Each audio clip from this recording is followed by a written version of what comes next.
올해 요절 말씀으로 요한일서 4장 16절에 있는 중간에 있는 한 토막 명제와 같은 이야기죠. 여러분 앞에 보시면 왼쪽에 써 있잖아요.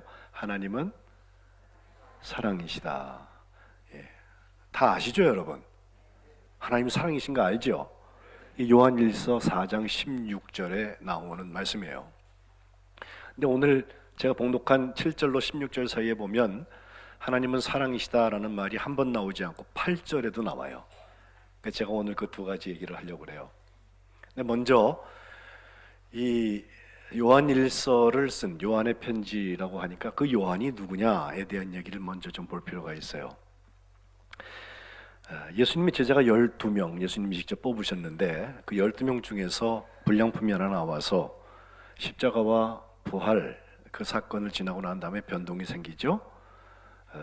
배신자 가룟 유다는 제 갈 길로 가고 마띠아를 벗어나서 12사도를 만들어서 교회가 시작이 되었다라고 사도행전이 기록하고 있습니다. 그 중에 예수님 뽑은 11명, 마띠아를 빼고 11명 중에서 10사람은 다 일찌감치 순교합니다. 그런데 유독 사도 요한만은 교회 전통에 의하면 94세를 살았다고 그래요. 우리 박근수 권사님보다 한 살 아래네. 그죠? 그렇게 오랫동안 그 시대에 살면서 끝까지 복음을 전했던 그런 사도였습니다. 왜 그랬을까? 분명히 이 장수하는 것과 사랑하고 관계가 있습니다. 뭐 장수의 비결, 또 건수의 비결에 대한 말씀들을 뭐 의사 선생님들은 의학적으로, 또 문화를 얘기하는 들은 문화 방법으로 뭐 여러 가지 뭐 얘기들을 하지만 제가 이 말씀을 준비하고 또 한 해 내내 이제 올해 사랑에 대한 말씀을 묵상하면서 느끼는 거 하나는 사랑하는 사람에게 하나님의 생명의 복이 있어요.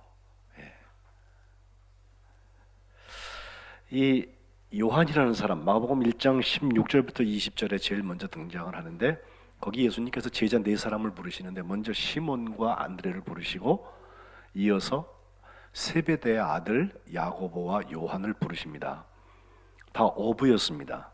저 갈릴리 호숫가에 가버나움이라는 곳에서 배를 띄워서 물고기를 잡고 또 마침 세베대의 아들들인 야고보와 요한을 부르실 때에는 그들이 그물을 깁고 있었는데 예수님께서 난데없이 나를 따라와라 그러니까 그물과 뭐 배, 아버지까지 거기다 다 놔두고 품고가 놔두고서 그냥 예수님 따라갔다라고 20절에 말씀하고 있습니다.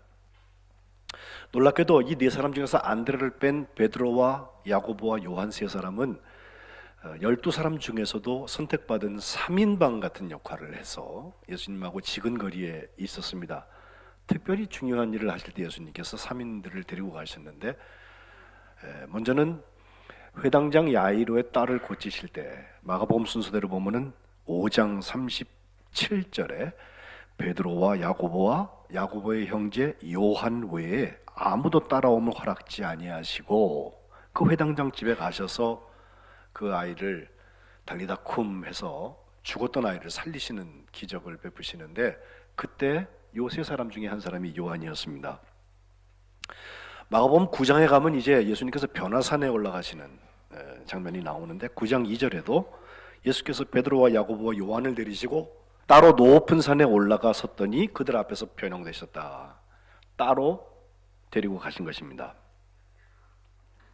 그리고 예수님의 십자가 바로 전날, 십자가에 못 박혀 죽으시기 전날 겟세마네 동산에서 기도하실 때에도 마가복음 14장 33절 베드로와 야고보와 요한을 데리고 가실새 제자들한테 먼저 나를 위해서 기도하라고 해놓으신 다음에 세 사람만 데리고 또 가세요. 그리고서 예수님은 거기서 더 가서서 혼자 기도하셨는데 어쨌든 이 세 사람 중에 한 사람이 요한이었습니다. 좀 앞으로 돌아봐서 마가복음 3장 17절에 보면 예수님의 제자 12사람의 이름이 나오는데 그 중에 세베대의 아들 야고보와 요한, 이 요한을 얘기할 때 별명이 하나 나오는데 보아너게라는 우리한테 생소한 단어를 써서 그 말의 뜻은 우레의 아들, 천둥의 아들이라고 여러분 생각하시면 좋아요. 예수님께서 왜 그렇게 별명을 주셨는지 모르겠는데 어쨌든 시몬한테 개발하고 말씀하신 것처럼 야고보와 요한에게는 천둥의 아들들이라는 그런 말씀을 주셨어요. 유추해 볼 때 그들이, 특별히 요한이 시작부터 사랑의 사도로 시작했던 것 같지는 않아요. 요한도 실수한 얘기들을 특별히 마태마가 누가 공관복음에는 몇 가지 기사를 통해서 우리에게 알려주고 있는데, 예수님하고 아직 코드가 맞지 않았을 때가 있었습니다. 그런데 그 천둥의 아들을, 보아노게를 주님께서 어떤 기회에 바꾸셔서 사랑의 사도로 바꾸셨습니다. 특별히 요한복음에는 다른 공관복음 마태마가 누가에 나오지 않는 그 요한에 대한 별명이 하나 나오는데, 예수님께서 사랑하시던 제자라는 표현입니다. 총 5번 나오는데, 제일 먼저는 요한복음 13장에 나오는 최후의 만찬의 자리에서 23절에 예수의 제자 중 하나, 곧 그가 사랑하시는 자가 예수의 품에 의자에 누웠었다라는 표현이 있어서, 요한이라고 이름을 하진 않았지만 예수님께서 사랑하시던 사람이라고 특별히 그를 지칭하고 있습니다. 이게 다 십자가와 부활하고 연결되는 자리에서 나와요. 두 번째 나오는 사랑하시는 제자는 십자가 상에서, 예수님께서 십자가에서 이제 죽으시기 바로 전 매달려 계실 때 나머지 제자들은 다 도망갔는데, 이 사랑의 사도 요한은 예수님 앞에 끝까지 사랑을 지키죠. 그래서 예수님께서 앞에 있는 어머니를 예수님한테 맡기는 장면이 나옵니다. 19장 27절에 그래서 그때부터 그 제자가, 사랑하시는 제자가 자기 집에 마리아를 모셨다고 기록되어 있습니다. 세 번째는 부활 현장입니다. 빈 무덤을 보았던 사람, 요한복음에는 막달라 마리아가 제일 먼저 보게 되는데, 본 다음에 바로 뛰어와가지고선 베드로와 요한한테 얘기를 해요. 그래서 둘이서 그것을 막 보려고 뛰어가는 장면이 나오는데, 거기도 20장 2절 시몬 베드로와 예수께서 사랑하시던 그 제자에게 달려가서 말하는데 뭐라고 말해요? 사람들이 주님을 무덤에서 가져다가 어디에 두었는지 우리가 알지 못하겠습니다 라고 말을 하니까, 그 얘기를 듣고서는 바로 그들도 놀라서 뛰어가 보죠. 그 사랑하시던 제자가 먼저 도착했다고 그랬고, 그래도 순서를 지켜서 베드로가 먼저 들어갔다라고 요한복음 말씀하고 있습니다. 요한복음의 독특한 기사 하나는, 너희보다 먼저 갈릴리로 가리라 하고 말씀하셨던 공관복음에 그 이야기가 디베랴 호숫가에 물고기 잡으러 갔던 7 제자들의 이야기로 나오는데, 처음에 부르심 받을 때 깊은 데다 던져라 그물을, 그 말씀을 기억나게 하는 사건이 하나 나오죠. 그 디베랴 호수에서 7 제자들이 그 물고기를 잡으려고 하는데 잡히지 못하고 있는데, 해변가에 서신 예수님께서 오른쪽에 그물을 던져라 그러세요. 실제로 그래서 던져보았더니 153마리가 거기 건져졌다는 거 아니에요? 바로 그때 베드로를 향하여서 주님이시다, 맞아 주님이시다, 주님을 먼저 알아보고 얘기했던 사람도 21장 7절에 보면 예수께서 사랑하시는 그 제자가 베드로에게 이르되 라고 되어 있어서, 요한이 베드로에게 이르되 이렇게 하지 않고 그에 대한 별명을 쓰고 있습니다. 마지막 것은 예수님께서 베드로에게 3번 부인한 베드로에게 내가 이 사람들보다 날 더 사랑하니 주께서 하십니다. 내 양을 먹여라 쳐라. 이걸 3번 반복해서 말씀하시던 그 장면에 맨 마지막 결론은 예수님께서 너는 나를 따라와라 그렇게 말씀하시는데, 그 장면에서 베드로가요 옆에 보니까 바로 그 사랑하시는 그 제자가 따르는 것을 봐요. 21장 20절. 그래서 이 사람은 어떻게 됩니까? 나는 그래 뭐 팔 벌리고선 끌려가고 뭐 어떠한 죽음으로 하나님께 영광 돌릴 것을 주님 말씀하시는 건 좋은데, 그럼 저 사람은요? 라고 물었어요. 주님께서 하신 말씀은 내가 올 때까지 그를 머물게 할지라도 네게 무슨 상관이냐, 너는 나를 따르라. 예수님이 지금 베드로하고 얘기하고 계시거든요. 근데 이 말이 와전돼 가지고 형제들한테 나갈 때에는 23절에 보면 그 제자는 죽지 아니하겠다라는 소문이 나갔습니다.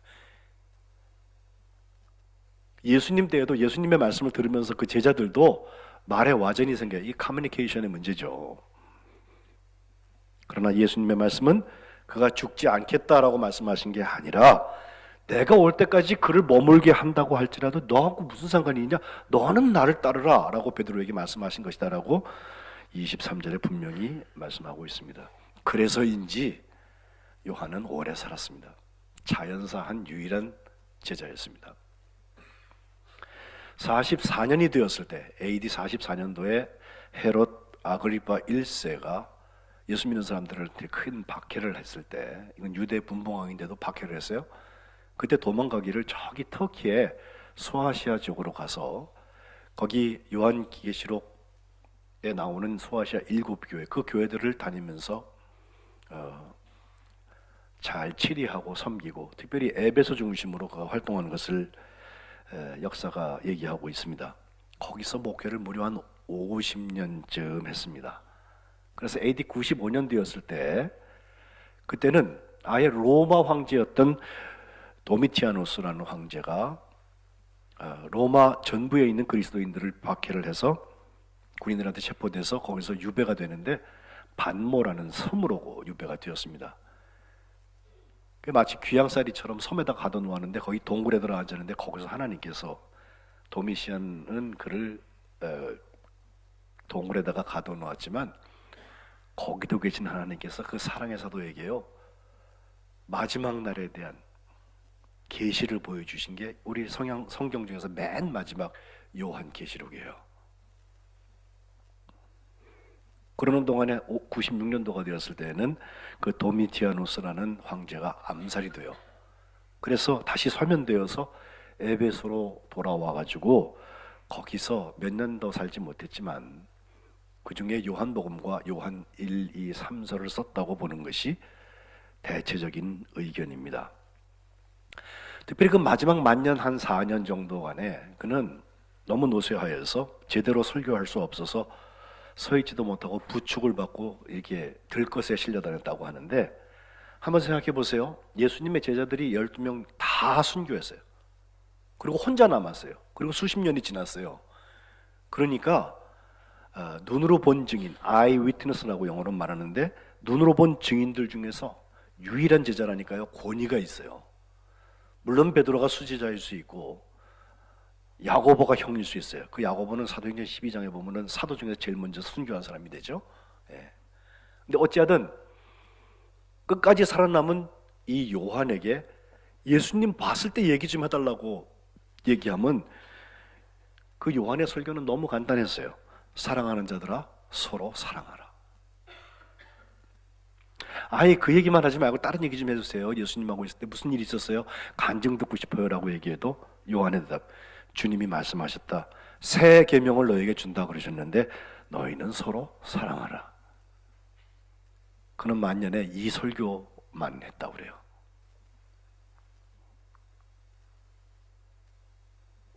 하나님이 사랑이시기 때문에 서로 사랑하라고 하는 이야기, 어쩌면 올해 목회의 전체적인 요약은 여기 들어있을 거예요. 그러면 오늘 본문에 나오는 하나님은 사랑이십니다라고 하는 말씀 속에서 두 가지 생각해 보고 싶은데, 하나는 하나님을 알려면 사랑해야 합니다. 하나님이 사랑이시기 때문에. 이게 7절과 8절에 나오는 이야기입니다. 사랑하는 자들아 우리가 서로 사랑하자. 사랑은 하나님께 속한 것이다. 사랑하는 자마다 하나님으로부터 나서 하나님을 알 수 있단 말이에요. 안단 말이에요. 반대로 사랑하지 않는 사람은 하나님을 알지 못한다. 왜? 하나님은 사랑이시니까. 그 하나님의 사랑이 어떤 희생과 어떤 용서와 어떤 나눔으로 나타났습니까? 9절에 보니까 이렇게 나타났는데, 하나님이 자기의 독생자를 세상에 보내심은 그로 말미암아 우리를 살리려 하심이라 그랬습니다. 독생자를 세상에 보내셔서 성탄을 육신을 사람이 몸을 입고 세상에 오신 것도 어마어마한 희생이지만 결국 우리를 살리기 위하여서 십자가에서 죽으시는 그 예수님의 희생으로 나타났다는 것입니다. 목적을 분명히 아세요. 우리를 저주하려는 게 아니고 우리를 살리려고, 길을 내시려고. 금술 좋은 부부가 있었어요. 그 부부는 꼭 손을 잡고서 산책을 했다고 그래요. 사람들이 보면 저 부부가 또 딱 달라붙어서 손 붙잡고 걸어가네 그랬다고 그러는데, 그 부부는요 손잡고 가면서 꼭 하는 습관이 있었대요. 남편이 아내를 꼭꼭꼭 이렇게 누르면요 아내가 또 꼭꼭 눌렀대요. 근데 이게 무슨 뜻이 그 속에 있는데, 모스보호처럼 3번 누르는 꼭꼭꼭은 사랑해. 그러면 부인이 나도 이렇게 갖고 손잡고 가면서 남 모르게 그러면서 씩 하면 쳐다보고 웃고 말이죠. 이 금술주부 부부가 맨날 그걸 살았다는 거예요. 어느 날 그 부인이 뇌졸중으로 쓰러지게 됩니다. 의식이 없고 움직이지 못하게 되었습니다. 남편이 얼마나 안타까워요. 그래서 지성으로 그 아내를 간호하는데, 어느 날 그 누워있는 의식이 없는 그 아내의 손을 꼭 붙들고 하나님 앞에 기도합니다. 하나님 도와주세요. 의식이 돌아왔으면 좋겠어요. 그러면서 습관대로 꼭꼭꼭 눌렀더니 그 아내가 움직이기 시작하는 거예요. 힘이 없지만 꼭꼭 누르면서 나도 사랑해, 나도 사랑해, 나도 이런 반응이 일어나기 시작하면서 계속해서 사랑해 꼭꼭꼭꼭꼭 눌렀더니 아내 역시 꼭꼭 하는 그 응답을 하면서 점점 아내의 손에 힘이 들어가기 시작하고 결국 아내의 의식이 돌아왔다는 이야기입니다. 하나님의 사랑이 우리의 영혼을 살리신 것처럼 그 사랑, 그 희생은 우리를 살리기 위한 거예요. 꼭꼭 괜찮아요. 올해에는 사랑하겠습니다. 올해에는 희생하겠습니다. 올해에는 용서하겠습니다. 올해에는 나누겠습니다. 라는 이 인사가 어쩌면 꼭꼭 그 사인일지도 몰라요. 기왕이면 사랑받던 그 제자처럼 우리 성민교회에 이 하나님의 희생의 사랑의 역사가 모든 교우들의 삶 가운데 일어나시기를 주님의 이름으로 축복합니다. 살리시는 것입니다. 두 번째 10절에 보니까 먼저 하신 사랑에 대한 얘기가 나옵니다. 사랑은 여기 있으니 우리가 하나님을 사랑한 것이 아니요 하나님이 우리를 사랑하사 우리 죄를 속하기 위하여 화목제물로 그 아들을 보내셨다는 것입니다. 하나님이 먼저 우리를 사랑하셨다고 지난 주일에도 제가 로마서 5장 말씀을 읽었는데, 우리가 아직 연약할 때, 우리가 아직 죄인 되었을 때, 우리가 아직 하나님과 원수 되었을 때 하나님의 사랑이 먼저 있었다.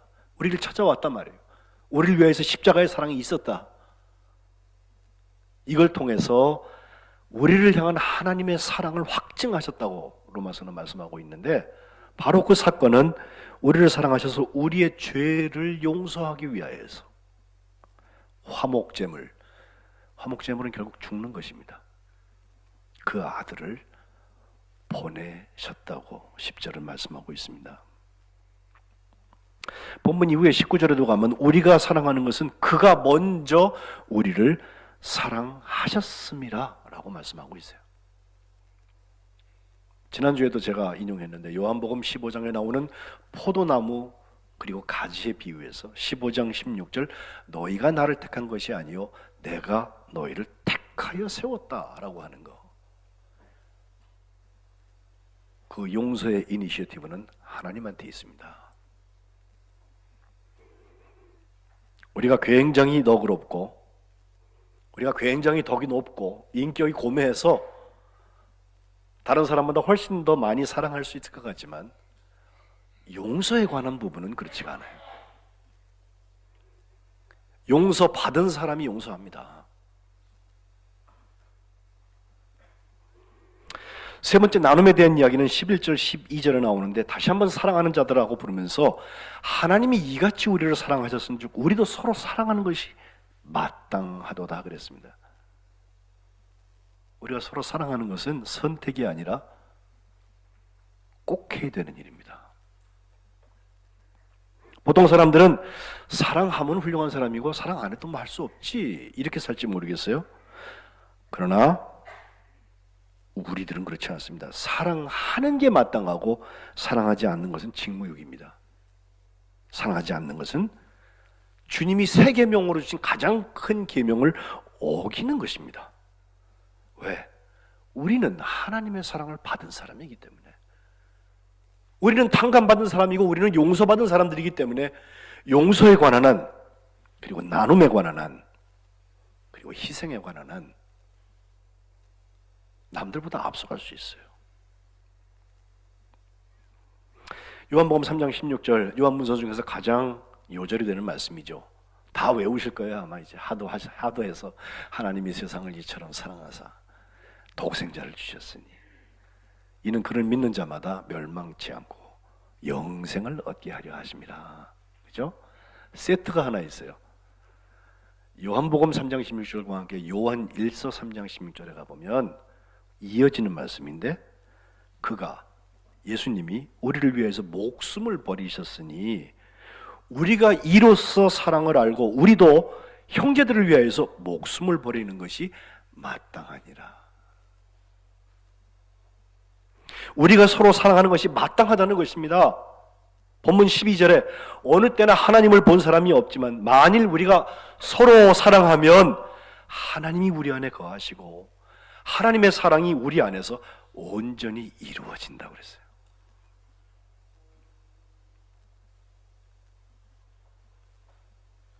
주님의 계명, 내가 너희를 사랑한 것 같이 너희도 서로 사랑하라 하는 이것이라 하시면서 사람이 친구를 위하여서 목숨을 버리면 이보다 더 큰 사랑이 없다. 요한복음 15장 12절 13절 말씀입니다. 우리는 무슨 목숨까지 이렇게 내버릴 만큼 사랑은 못하는지 몰라도 우리가 할 수 있는 사랑은 해야 돼요. 그게 하나님의 사랑을 나누는 거예요. 이제 하나님은 사랑이십니다. 알았습니다. 그 중에는 하나님의 희생이 있었고 하나님의 용서가 있고 하나님의 나눔이 있었습니다. 끝! 이게 아니라 바로 그 사랑이 우리의 것이 되어서 하나님을 아는 역사, 그 사랑의 프리즘을 통하여서 하나님의 사랑을 맛볼 수 있는 역사, 그리고 감당하는 역사가 2020년 내내 우리 가운데 있어지시기를 주님의 이름으로 축복합니다. 두 번째는 16절에 있는 말씀으로 가려고 하는데, 여기는 거한다는 말이 굉장히 중요해요. 사실 거한다, 헬라어로 메노라는 동사를 쓰는데 우리 가운데 거한다, 함께 산다는 거예요. 예? 잠시 있다가 떠나는 게 아니라 24시간 우리와 같이 있는 거예요. 하루도 아니고 일주일도 아니고 1년도 아니고 죽을 때까지 우리랑 같이 계신다는 거예요. 예? 여러분, 남들 볼까 봐 못하는 거 있죠? 예. 근데 예수님이 24시간 나를 보고 계시면 우리가 해서 안 되는 거 하는 거 있잖아요. 남사시렵기도 하고 죄송스럽기도 하고 그런 거. 네. 그런데 하나님 안에 거하는 사람은 사랑 안에 거한다. 또 사랑 안에 거하는 사람이 하나님 안에 거하는 사람이다. 13절부터 16절까지 계속해서 그 말씀이에요. 성령을 우리에게 주셔서 우리가 그 안에 거하고 그가 우리 안에 거하는 줄 우리가 안다. 아버지가 아들을 세상에 구주로 보내신 것을 우리가 보았고도 증언하노니 누구든지 예수를 하나님의 아들이라고 시인하면 하나님이 그의 안에 계시고 그도 하나님 안에 거한다고 그랬어요. 그래서 16절은 하나님은 사랑이시라 한 다음에 사랑 안에 거하는 자는 하나님 안에 거하고 하나님도 그의 안에 거하신다고 했습니다. 이 거한다는 말이 메노라는 말을 쓴다 했는데 제가 한번 뒤져보았더니 고린도전서 13장 13절에 그런즉 믿음, 소망, 사랑 이 세 가지는 항상 있을 것인데 그중에 제일은 사랑이라고 그랬잖아요. 있을 것인데라는 있다는 말이 우리는 그냥 비동사 영어로 쓸 것 같잖아요. 아니에요. 바로 이 메노예요. 메노. 그런즉 믿음, 소망, 사랑 이것은 항상 거할 것인데 우리랑 같이 살 것인데 그중에 제일은 사랑이라고 말씀하고 있는 것입니다. 실제로 매너 동사를 마태, 마가, 누가 세 개 복음서는요 다 해서 11번밖에 안 써요. 마태가 3절, 마가가 2절, 누가가 6절 동안밖에 쓰지 않는데 요한은 무려 34절이나 쓰고 있고 요한 1서 요 짧은 요 편지에도 18번이나 거한다는 동사 매노 쓰고 있어요. 사실 하나님의 사랑이 우리에게 오면 모든 게 무조건 다 잘 되는 게 아니라 때로는 불편해요. 하지만 진짜 복된 것은 하나님의 사랑이 우리와 함께 할 때 일어납니다. 하나님이 우리와 함께 거하시면 우리가 때로는 손해도 좀 봐야 되고요, 바보 되는 것 같고요, 때로는 막 자존심이 무너지는 것 같고, 그러나 그 사랑의 하나님이 그 일을 보고 계세요. 하나님이 사랑이 우리와 함께 하시면 십자가가 찾아오기도 하고 때로는 고난도 찾아오는데, 그러나 부활의 아침이 이미 준비되어 있어요. 그래서 하나님 안에 거하는 사람, 포도나무에 포도 가지가 붙어 있어야 열매를 맺는 것처럼 너희가 내 안에 거하고 내 말이 너희 안에 거하면 무엇이든지 원하는 대로 구하라 그리하면 이룬다고 하는 말씀, 이것은 관계에 대한 설명입니다. 우리가 도깨비방망이를 쥐어가지고 그거부터 해서 기도하면 다 이루어진다는 게 아니라 너희가 내 안에 거해야지. 그래야 포도나무에 붙어있는 가지에서 열매가 맺혀지잖아.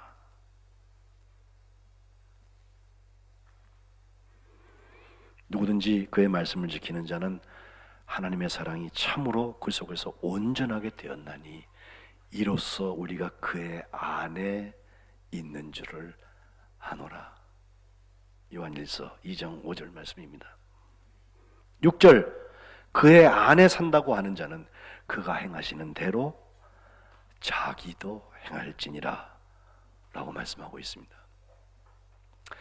사랑에 대해서 벌써 64년 전에 1956년도에 책이 하나 나왔는데, 에릭 프롬이라는 정신분석도 하고 사회학을 공부했던 그런 심리학자였던 사람인데 굉장한 학자죠. 1900년도에 태어나서 1980년까지 80년을 살았던 분인데요. 독일에서 유대인으로 태어나요.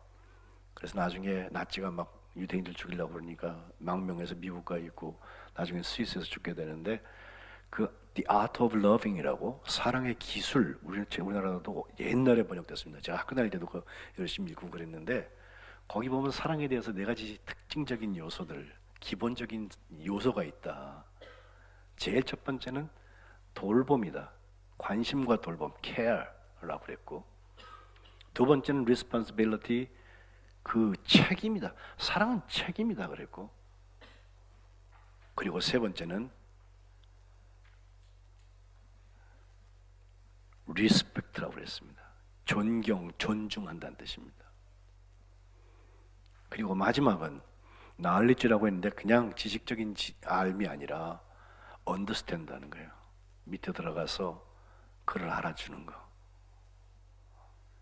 누가 2 더하기 2는 4입니다 라고 하는 공식을 써놓고 이해를 더하면 사랑이 생깁니다 라고 말장난을 했어요. 근데 가만 보고서 참 좋은 말장난이다 하는 생각이 들더라고요. 어떻게 하나님을 아시겠습니까? 사랑하는 것입니다. 그리고 어떻게 하나님 안에 거하시겠습니까? 사랑하는 것입니다. 왜? 하나님은 사랑이시니까. 바라기는 2020년 동안 한 해를 지내는 동안에 이 사랑이 많이 연습되어지고 예수님께서 사랑하시는 그 제자처럼 우리의 모습도 매일매일 바뀌어가서 사랑으로 하나님의 자녀된 권세를 누리시기를 주님의 이름으로 축복합니다. 기도하겠습니다.